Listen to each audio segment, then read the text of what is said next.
Yeah. So as the title says, don't wait for late unless you ate at 8. It's a question you should ask every time you have a particular schedule that you need to either motor to get there, move it a bit quickly. Unless there's some reason that you should slow down.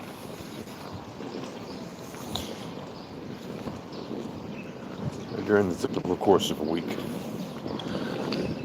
people have reason not to slow down, don't they? Very often, you need to move quickly because that's the surest way to get more things done. However, sometimes things done by slowing things down. Of course, that depends on what those meaningful things are. And to find that out, you need to dig a little deep into your own and see what it is that has meaning for you.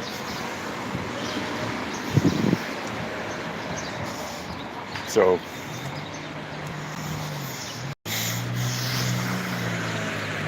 apart from, the obvious things like work and personal life, relationships, that kind of thing, what is it that signifies something meaningful for you and for those you care about? What has meaning? I mean, before you even get to those you care about, because that certainly is important, do you even know what has meaning for yourself? Right? I don't mean this to be like a deep thoughts by Jack Handey type video.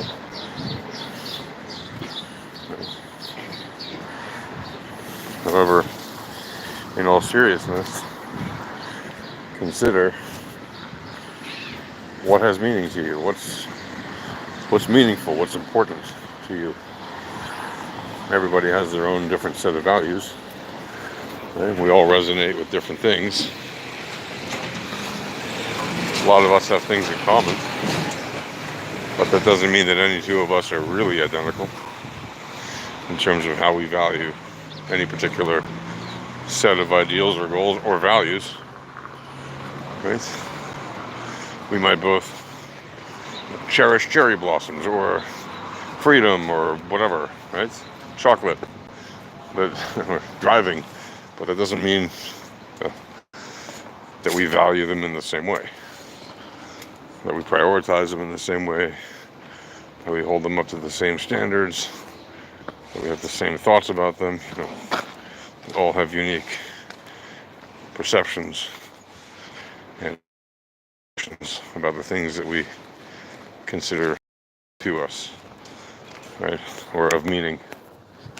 So, what is it that you consider meaningful?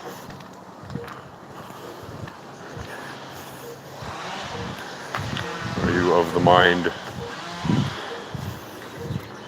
that, are you of the mind that nothing is meaningful, even though I honestly know very few people who really think nothing at all is meaningful, including their own life, even though you can even argue, yes, in the big scheme of things, our lives are not meaningful in the big universe. Well, they are, though. to those of us who are alive, right? Our lives are meaningful to us. Okay? The insect that is alive, that may, even one that may be part of a hive mind, like an ant or a bee, its life is still important to it, to some degree. I mean, sure, it's part of a hive mind. Maybe it's more willing to, give itself up for the hive, but it doesn't mean it has zero value in its own life. It doesn't mean it has zero survival instinct. It's just that its survival instinct is more dominated by sacrificial instinct. Again, groupthink is very powerful.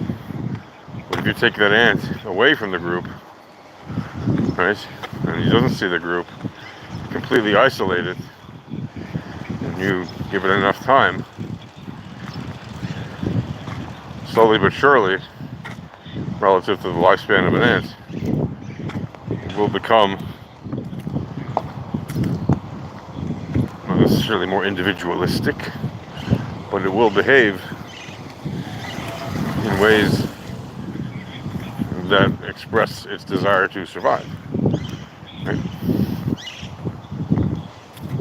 By the way, it'll do that even while it's in hive mind. It's just that while it's in hive mind, it is more willing to sacrifice itself for the greater good. But you pull it out of hive mind, you know what they say, right? You take a person out of a thing, but you can't take that thing out of a person. Well, that's not true. You can take a person out of hive mind, and it will no longer be attached to hive mind as much. Slowly but surely, it will fade away. Now, will it completely fade away? For example, if you put it back in the hive mind, will it have lost all its ability to be hive mind-like? No, it will still very much have that ability. However, it certainly may be modified because nature. So keep that in mind. So why do I say that? Why do I mention hive minds in this discussion about meaningfulness? Well, for the reasons stated, right? Certain creatures find meaningfulness in being hive mind-like. Other creatures find meaningfulness in being not hive mind-like, right? Being individualistic. Doesn't really matter. What matters is knowing what is meaningful to you. And doing what you do to act on that to ensure that you have considered the various aspects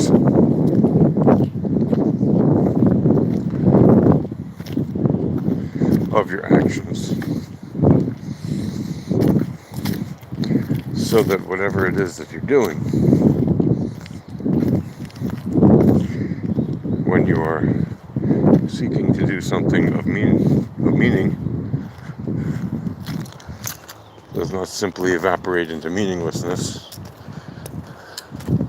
by purely carrying out routine, perfunctory actions that may have really no meaning at all, even if they seem all that important in the actual moment. For example, right, there's no shortage of small physical or mental or verbal or even emotional actions that people take on a daily basis. And overall, if they had not done them, it would not be of any consequence. Right?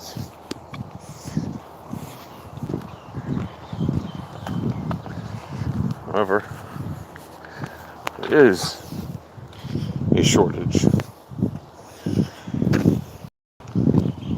meaningful actions that people take. Now, you can say, well, there's no really shortage of that. Well, that's true, but there is a shortage in the sense of day-to-day. We spend far too much time on the meaningless actions, thinking that we must get them done because those are the immediate priorities. Everyone's running around putting out fires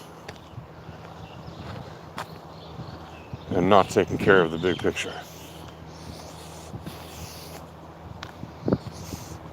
So what is the big picture? Right? To share the love you have with your family, your friends, to share the life experiences with people you like and love, right? To appreciate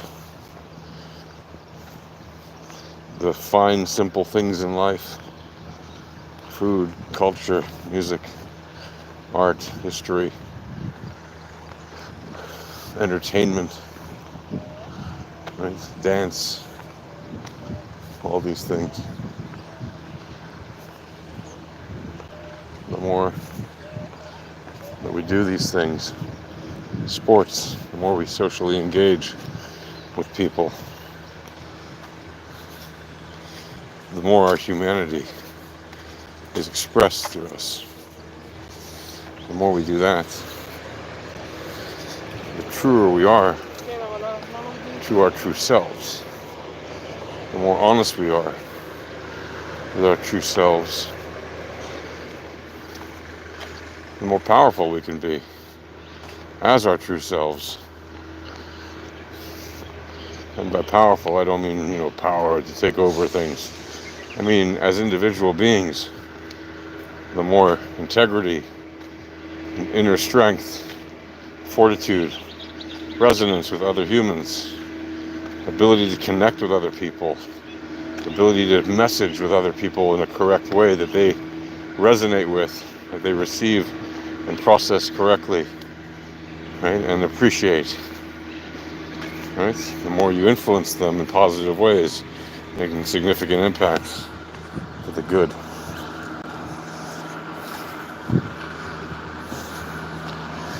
So,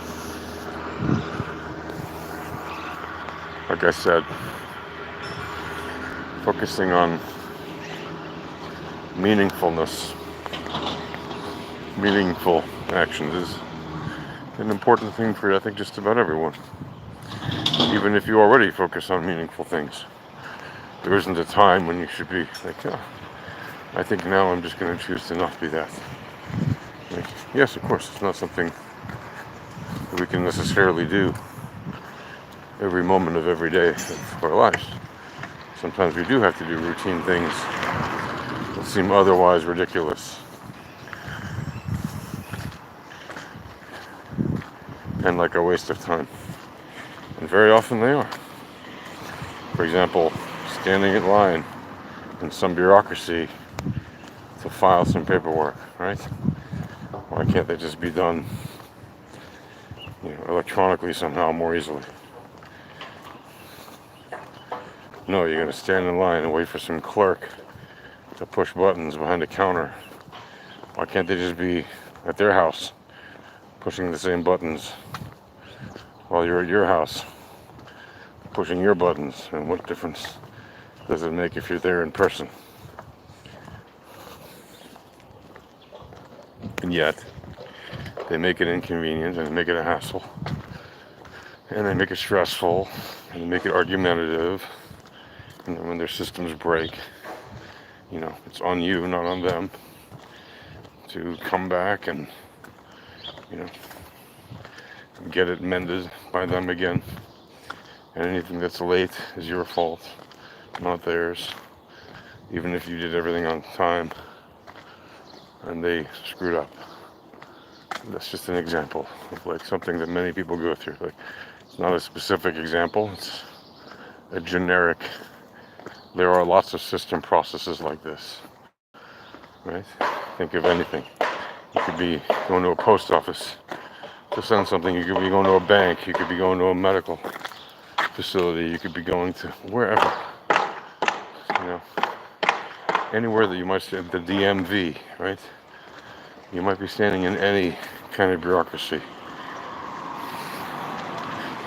And you're going to see this academic stuff. You might be standing in a college registrar's office, whatever it might be. Right? Anyway. So happy it's Thursday. May all your days have meaning.